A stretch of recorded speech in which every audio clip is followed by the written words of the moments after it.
বারুইপুরে যে ঘটনাটা ঘটেছে, তাহলে দোষীদের নাম ইতিমধ্যে জেনে গেছেন। দোষী কারা? আরে কোন মাদ্রাসার বাচ্চা তারা? কোন মাদ্রাসায় বড় হয়েছে? কোন জিহাদির বাচ্চা তারা? এই দুজনের মধ্যে কোনো পার্থক্য নেই, এরা হচ্ছে একই জাতের। আসলে হচ্ছে ধর্ষকদের কোনো জাত হয় না। আমাদের এটা শপথ নিতে হবে, আমরা হিন্দু মুসলমান কোনোভাবেই হতে দেবো না। কারণ বাংলা বিপন্ন, বাংলার মানুষ বিপন্ন, হিন্দু মুসলমান প্রত্যেকেই বিপন্ন। এই রাজনীতির নোংরা খেলায় আমরা মাতবো না, আমরা হিন্দু মুসলমান করবো না।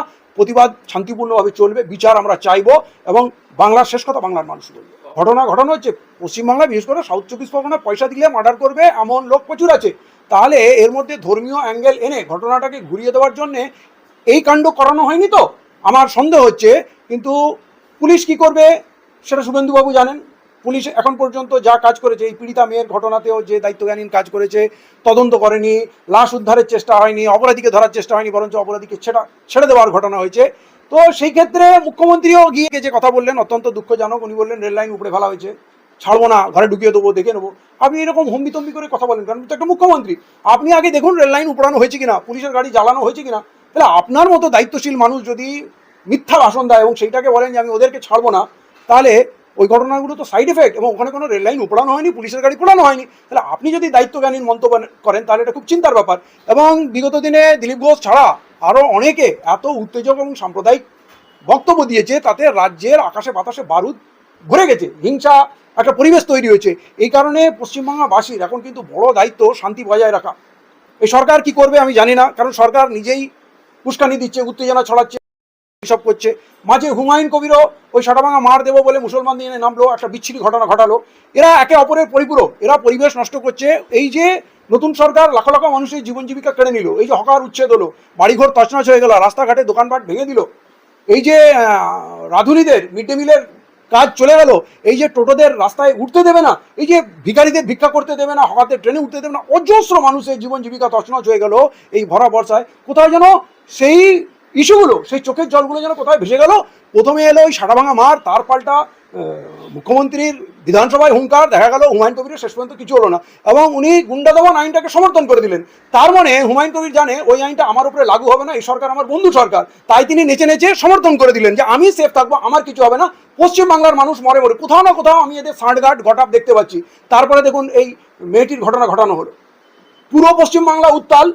সেই উত্তাল আগুনে হকারদের আন্দোলন, জীবন জীবিকার লড়াই, টোটোওয়ালার, রাঁধুনি, এবং প্রথমে যে কয়েক লক্ষ গরু ব্যবসায়ী মারা গেল, তাদের সব চোখের জল ভেসে গেল। এখন ওই পীড়িতা মেয়ের বিচারের দাবিতে পশ্চিমবাংলা উত্তাল। এখানে আবার মোড় ঘুরিয়ে দেওয়া হচ্ছে, অন্যদিকে ঘটনা ঘটতে শুরু করছে। অতএব পশ্চিমবাংলাবাসীকে সাবধান হতে হবে। একটা অভয়ের মা পীড়িত, সে তার জীবনের সর্বস্ব হারিয়েছে, তার প্রাণের টুকরো তার কন্যাকে হারিয়েছে। সেই সময় মানুষ দিশেহারা হয়ে যায়, কার কাছে বিচার পাবো, কার কাছে বিচার পাবো। কারণ শ্রীমতী মমতা বন্দ্যোপাধ্যায় তো বিচার দেয়নি, এটা মানতেই হবে শাসক দল। তাতে স্বাভাবিক মনে হয় যে না, তারপরে তো বিরোধী শক্তিশালী বিজেপি আছে, চলো বিজেপির কাছে চলে যায়। তো এইটা আমি তাকে খুব একটা দোষারোপ করছি না, সে তো রাজনীতির লোক না, সে তার একটাই দাবি ছিল আমি বিচার পাবো। এবং বর্তমান মুখ্যমন্ত্রী বলেছিলেন 1 সপ্তাহে বিচার দেবো, আমাকে আপনারা ক্ষমতায় আনুন। তো উনিও আশায় বুক বেঁধেছেন যে আমার মেয়ে বিচার পাবে। উনি বিজেপির প্রস্তাব মেনেছেন, বিজেপি তাকে ইউজ করেছে, তিনি জিতেছেন, এবং জেতার পর তো উনি নিজেই বলছেন যে আমাকে যে বিচার দেওয়া বলা হয়েছিল এখনও তো আমি বিচার দেখতে পাচ্ছি না, তদন্ত এগোচ্ছে না, কাজ হচ্ছে না, এই অভিযোগ কিন্তু উনি নিজে করেছেন। উনি কিন্তু এই সরকারের সমালোচনা করতে ছাড়ছেন না, হয়তো ভাষাটা মৃদু, কিন্তু যেহেতু ওনার বিচার পাওয়ার একটা আশা আছে, উনি ভাবছেন যদি এই বারুইপুরের মেয়েটা নিয়ে আমি যদি বেশি বাড়াবাড়ি করি, বেশি কথা বলি, তাহলে বর্তমান সরকার হয়তো রেগে যাবে, আমি আমার মেয়ের বিচারটা পাবো না। তার দৃষ্টিভঙ্গিটা বুঝতে হবে, সে কোথায় যায়। দেখুন, সারা দুনিয়ার মেয়ের থেকে নিজের মেয়ে তো বেশি প্রিয়। তার আকাঙ্ক্ষা এখনো হয়তো শুভেন্দু অধিকারী বা বিজেপি সরকার তার মেয়ের বিচার দেবে। অতএব সেই আশায় সে দিন গুনছে, কিন্তু জটলা বাড়ানোর জন্য, কোনো আর একটা দুর্ঘটনা ঘটিয়ে দেওয়ার জন্য, ইস্যুটাকে ঘুরিয়ে দেওয়ার জন্য এরকম বহু কুচক্র ওখানে কাজ করছে। কেউ হঠাৎ এসে পথ অবরোধ করে দিচ্ছে, কেউ গরম গরম ভাষণ দিচ্ছে। তো এইটা আমার ওখানে আমি বললাম, আবেদনও করেছি, আপনারা শান্তি বজায় রাখেন, কারো প্ররোচনায় পা দেবেন না, এবং সবাইকে এখানে আসার দরকার নেই। আপনারা জেলায় জেলায় আন্দোলন করুন, আপনারা মোমবাতি মিছিল করুন, ধর্ণামঞ্চ করুন, যা করুন, আন্দোলন করুন, কিন্তু শান্তিপূর্ণভাবে জেলায় জেলা করুন, এখানে ভিড় বাড়াবেন না। আর আমি বলেছি কোনো রাজনৈতিক দল রাজনৈতিক ঝান্ডা নিয়ে এই আন্দোলনে নামবেন না, কারণ এইটা খুব একটা বাংলার প্রতিটা মানুষের এটা বিষয়। এটা ভোটের রাজনীতি, ভোট কোড়ানোর জায়গা নয়, রাজনীতি করার জায়গা নয়।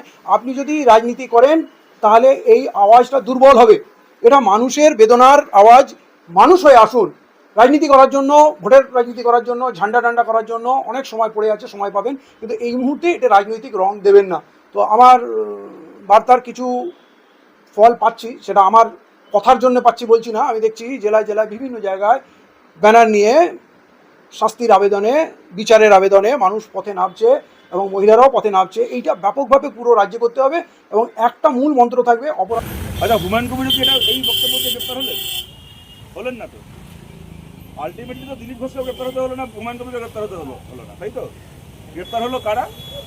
যে কর্মীরা ওখানে মিটিংটা করছিল, আয়োজক দু একজন গ্রেপ্তার হলো। যারা হয়তো শুনছি নাকি, যারা নাকি ওখানে লাইট দিয়েছিল, যারা সাউন্ড দিয়েছিল, তাদেরকে নাকি এখন পুলিশ গ্রেপ্তার করেছে বা করবে বলছে। শুভেন্দু অধিকারী মিটিং করে বললেন বিধানসভায়, যারা আপনাকে ডেকেছিল, সভাটা যারা আয়োজন করেছিল, আগে তাদেরকে ধরবো।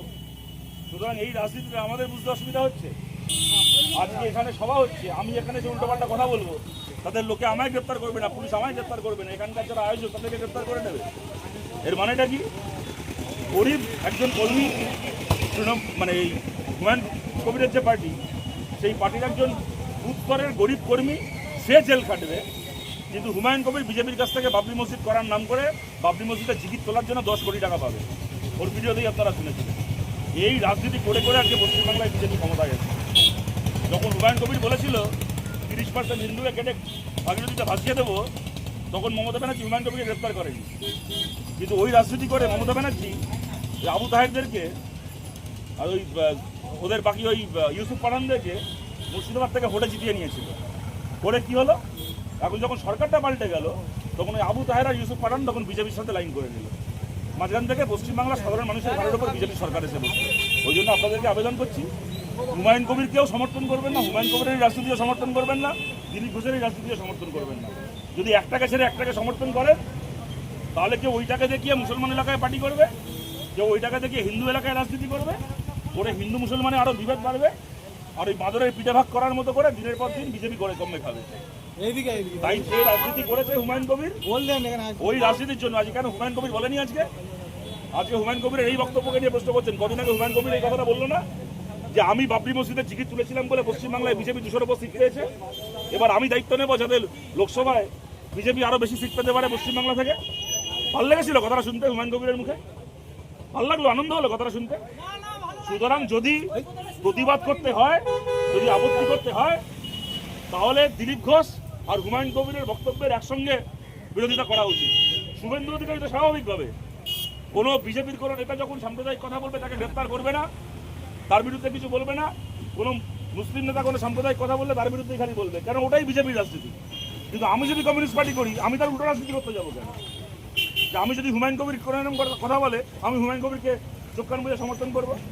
যে সাম্প্রদায়িক সে সিলেক্টিভ হবে, যে সাম্প্রদায়িক সে একটা পক্ষের দোষ দেখবে, একটা পক্ষের দোষ দেখবে না। কিন্তু আমি যদি ধর্মনিরপেক্ষ হই, আমি কেন সিলেক্টিভ হবো? আমার কাছে এটাও খারাপ, আমার কাছে ওটাও খারাপ। শুভেন্দু যে রাজনীতি করেছে তার পাল্টা মমতার রাজনীতি, মমতা ব্যানার্জি যে রাজনীতি করেছে বিজেপির রাজনীতির পাল্টা রাজনীতি, দেখলেন তো তার কি পরিণাম হলো পশ্চিমবাংলায়। কোনো দরকার ছিল না, বামফ্রন্ট সরকার কোনো ইমাম থাকবে, কিন্তু বামফ্রন্ট সরকার থাকতে আসানসোলের ইমাম সাহেবের মতো কোনো ইমামকে তার ছেলেকে দাঙ্গায় হারাতে হয়। আর মমতা ব্যানার্জির এই রাজনীতি আজকে পশ্চিমবাংলায় কি পরিণতি করলো দেখতে পাচ্ছেন। তাই আপনাদেরকে বলছি, আপনাদের সবার কাছে বা আপনাদের কাছে বলে নয়, আপনাদের মাধ্যমে আমরা বিজেপি বিরোধী মানুষের কাছেও আবেদন করছি যে সত্যিকারের বিজেপি বিরোধীদেরকে চিনতে হবে। কারা দিনের আলোয় হিন্দু মুসলমান গল্প শুনিয়ে তারা একটা করে ভোট পার করবে, আর ভোটের পরে গিয়ে বিজেপির সঙ্গে লাইন করে নেবে, বিজেপির সঙ্গে সেটিং করে নেবে, দিনের বেলা বিজেপির বিরুদ্ধে বলবে, রাত্রিবেলা বিজেপির কাছ থেকে 10 কোটি টাকা পাবে মন্দির মসজিদে জিকির তোলার জন্য, তাদেরকে আগে চিহ্নিত